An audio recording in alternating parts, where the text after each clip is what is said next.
for a question about conservative religious activists to be conversation partners? Right. Are there narratives that might bridge? Yeah. Or, so Yeah. you see where the question is, and I don't have a really pointed question on this, No, but that's I'm great. curious about Yeah. what you might say in response to these kinds of observations. Yeah, so there's a sort of fascination with some of these organizing networks around the position of evangelicals and how it is that they can get involved in this sort of organizing. So that, I think, is the sort of where the literature lies in regard to your question, is that there's people are trying to think about how it is that more conservative theologies might support this form of organizing. That being said, in one of my own interviews,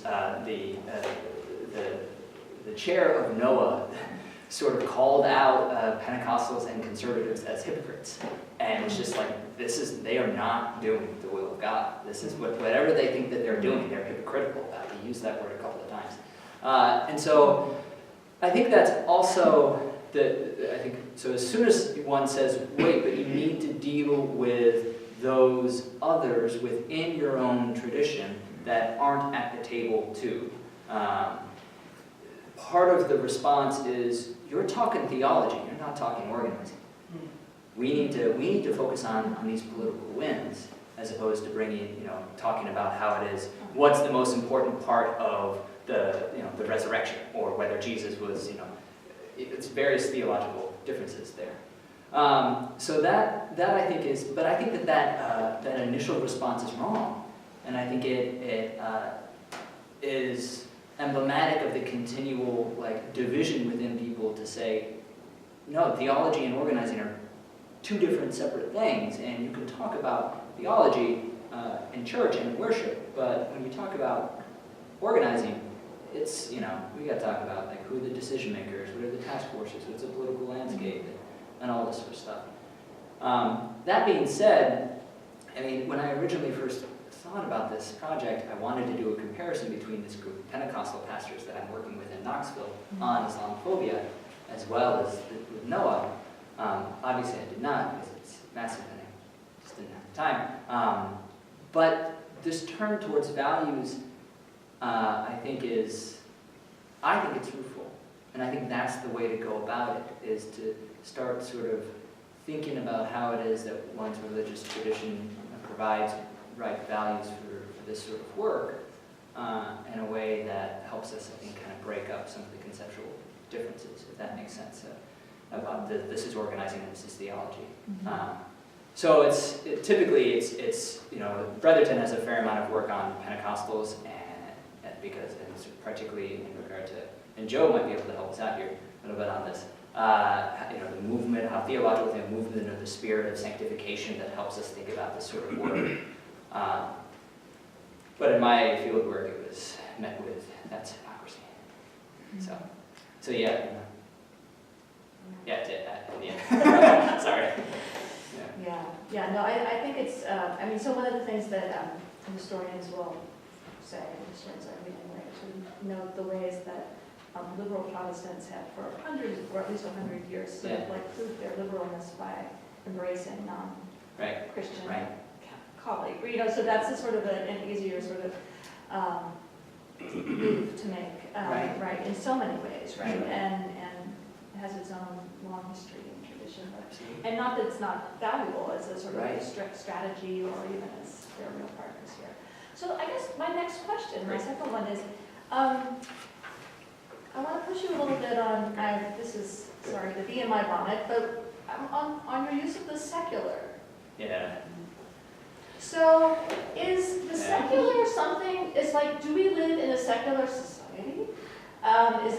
Or is secular so in other words, is there like a real secular? Or is secular, as you also say, sort of a conceptual project that revolves around different sort of conceptual imaginings of religion? And there are clearly stakes on which one you say. So how And I actually was sort of, the reason I asked the question is the point in the talk where I see you going towards talking about something called secular American society, in which these groups are able to have learned to sort of do certain work, right? And instead you sort of jump back and you say, well, let's talk about secularity as a concept, right? So maybe it was just because you wanted to get everything into paper and you wanted, but I was wondering if there was a dodge there, and or maybe not, or in which case there's an invitation to tell us more about what you think about is helpful about thinking about secular. Yeah. I think there are many different answers to this question. I think you can think of secularization in theological terms, you can think of it in sort of religious studies terms, you can think of it in sort of political, like modern differentiation as one mark of the thesis of secularization. I think this is helpful. Like perhaps I should have said, I think it's the sort of dominant narrative is that there's this thing called the secular and it's not religious, and this is usually the division that is played out in the way that people think of organizing. This telling is useful because it helps us see the interconnections between what is religious and what is secular. This telling of the story is not true in this sort of sense. It does not need to be this case. It is not the case always. That's part of I think what I would like to sort of answer back is that a turn toward how it is that some of your work on particularly the way that lived religion helps us see how the secular and the religious are sort of mutually sort of divulging, connected, is really fruitful. But that story, it seems to me, has power only in regard to another story, and that other story is the one where we are, which is around the difference between religion and politics, secular and religion. So I think that the turn to narrativity helps us see. I mean, there's just a massive literature on this, though, right? Like I could have turned to Assad and this sort of stuff. I could have turned to Orsi and this sort of stuff, but I only had a short amount of time to talk about those who are arguing for a socially constructed argument. So if that's an unsatisfactory answer, but I think it's... No, it was actually very helpful, to sort of make it, it was very clear. Thank you. Floor is open. Oh, boy. All right. Well, yeah, so do you have any questions or not? All right, how you doing? Hey, buddy. So, the question I have is following on Dr. Bender's question particularly, and it sounds to me at some level as if you're describing the organizing space as it relates to religion as people with various religious convictions coming together and creating a universalism. And that universalism in a sense trying to be a catch-all to all the people that are there. So I think of your prayer, like the example you gave at the beginning of someone praying for this universal sense of justice. And the question I have is, what does the organizing space do, not just to bring people of various religious traditions together, but to create a new religiosity in and of itself? And here I'm thinking about the conversations on lived religion, particularly since you've referenced them. Yeah. That there is a new religiosity that is occurring there because the space mandates it. And I am thinking particularly of a conversation I had once with Alexia Salvatierra, where she was talking to me about her being explicitly evangelical in all her convictions and all her theology. Right. And yet there is certain tenets of evangelicalism that she's like, I don't know what to do with these in organizing spaces, because in organizing spaces there's something new happening. And I'm bringing that to your conversation because I think that some of these tensions between the secular and the religious, between the political and the religious, I'm wondering if there's something that occurs in the organizing space where it's not just that those lines are blurred, but they're blurred because the organizing space in and of itself creates a new religiosity amongst all those that are there. In other words, it's not atomized subgroups of Muslims and evangelicals and liberals coming together, but all of them together in that space make a new religiosity. I'm wondering if you could speak to that as opposed to an atomized understanding of the religious space. Yeah, great. Yeah, all right, so I think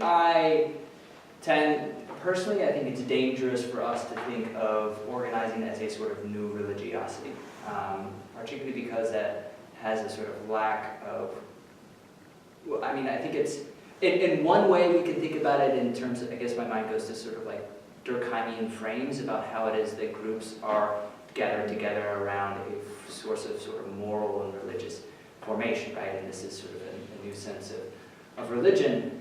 But that seems, I think, to lack a particular level of clarity on what particular practices are religious and what particular practices are not, because individual actions within the process of organizing take on different meaning for various people. So how then do you deal with this term, the phenomenon that people come to organizing from their own public traditions or religious traditions, right? That's a good thing. We want Muslim and Jewish and Hindu, and we want a plethora and pluralization of different religious values at play within the organizing setting. To say that they are all the same misconstrues and sort of avoids the initial formation of those values themselves. So there is that phenomenon of going to the organizing space and returning to your worship, right, your own spot. So I think that's particularly important to me, and why Megan Black's focus on religious settings, on organizing settings as a pluralization without being dominated by Christian liturgical styles is really important. There has to be some sort of exchange there and an attention to how it is that these various religious values relate to one another in different ways, right? So for example, an organizer told me about how it is that the notion of apartheid for a Jewish participant in organizing is different than the notion of apartheid for an African American participant. And those differences matter. We have to pay attention to them. To sort of say that, okay, well, this is all one new religiosity, I think forgets the actual process of organizing, that this is one space among many other spaces too as well. That is, I think, important because you don't want to, like Bretherton's response would be that as soon as you sacralize politics, you run the risk of just looking at how many of the historical record of where politics have been sacralized in ways that are damaging. We think Europe has a wonderful history of this, and so thinking about how it is that we have at least a sort of distinction of the way that religion and politics plays out in human action, and having attention to the way that human action exists within a culture, within a setting, within all of those different levels. I mean, I think there's a lot of different aspects to your question. And to take the traditional sort of like, well, everything's just the same, this is a new universal religion, is a great sort of like liberal move. But it's part of what I think has prevented them from dealing with, people, conservative Christians, for them to actually deal with and understanding the way that religion actually influences organizing, and how theology does matter. So I don't know if that's satisfactory to your question, but I think it's really, there's a lot, you need to have a sort of conceptual frame about how it is that religion works, and then also to answer the theological questions, and then also answer the sort of sociological questions, and each of those aspects. So, I don't know.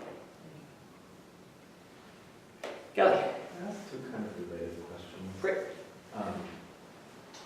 One is, given the ways in which all these organizing practices are informed by narratives and communities, kind of different modes of conceptualizing ourselves, right?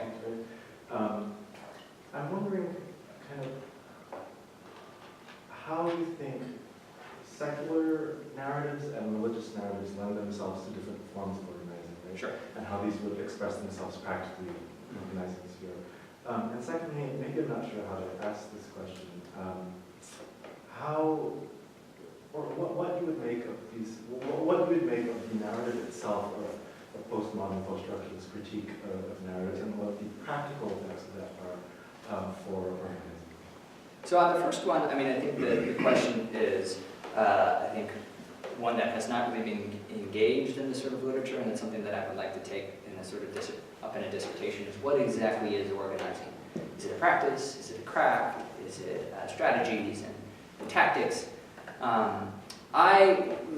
When I first proposed this exam, had thought that there would be a large section on Bourdieu, and I could talk about how it is that organizing is a practice in the Bourdieuian sense, and that it allows us to think of action as strategy, characterized by style and use of time and urgency, and different narratives with us then, and that would attend, I think, I haven't worked this out, but I think it would be interesting to think about how it is that values sort of provide that urgency for that strategic action, right? Within a particular setting and in a culture, habitus, right, where one, to sort of, what's the honor here? So I think that's a big question about how is it different narratives funded. I think hasn't really been answered, because the closest one to think about that has really been Brotherton, and he has a sort of, it's just mediatory, and then it ends up being, I mean, there's a lot there that it just becomes really complex, and it becomes theological very quickly. So that's the answer to the first question. I forgot your second one. I guess how you would understand, or just how you would conceptualize the kind of practical political implications of the narrative of postmodernity, postmodern narrative, which presume to reject all forms of narrative. This is great. Yeah, so Brotherton's work really, and I say this, like, I really appreciate Brotherton's work, and he's very friendly and kind. I've talked with him a lot. I don't mean to make him a straw man. I think he's fruitful for good engagement. His primary fear is that within, I don't think he would use this sort of language, but within a neoliberal age, when practices are deracinated from their tradition and narrative, they lose some of their ability to stand against co-optation from the state and the economy. And so the importance of Christian theological language is to help us show that hospitality, for example, is a Christian tradition, and it has a particular way of being in this tradition over against that of the state. And so the rootlessness of these practices ends up towards a sort of centralization within the state and the market. I don't think that that's all wrong. I mean, I think that understanding how it is that the power of capitalism to commodify things and this sort of rootlessness is real, and we need to sort of pay attention to that. But I think I have liberal theological tendencies that distinguish me from Brotherton in ways that are important, and I think help me ask questions that he's not allowed to answer. So, yeah, but I think that's the rootlessness is real. Question. Joe, you had a thought?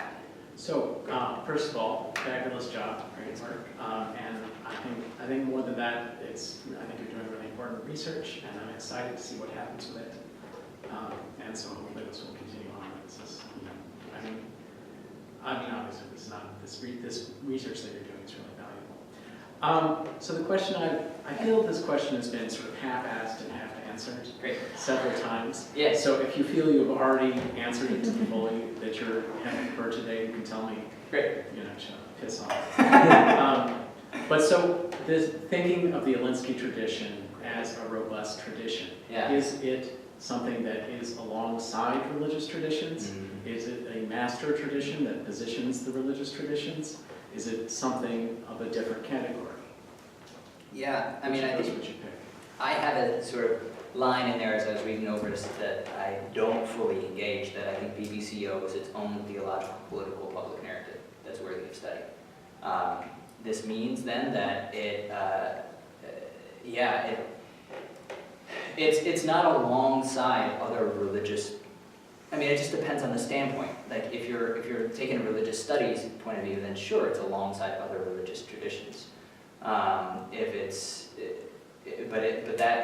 different from a theological standpoint and to a Christian sort of theological standpoint, to sort of say that it's, that it is, I don't know, I'm unclear a little bit on that right now.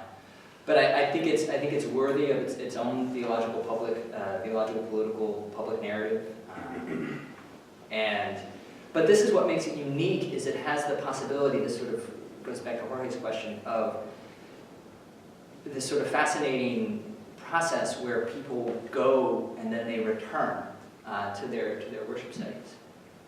But this is the phenomenon, too, of every religious tradition in itself. I go to church, but then I go to school, and I go to these other places. Like, I have many public traditions that I go, that I participate in, and there's that interchange between them.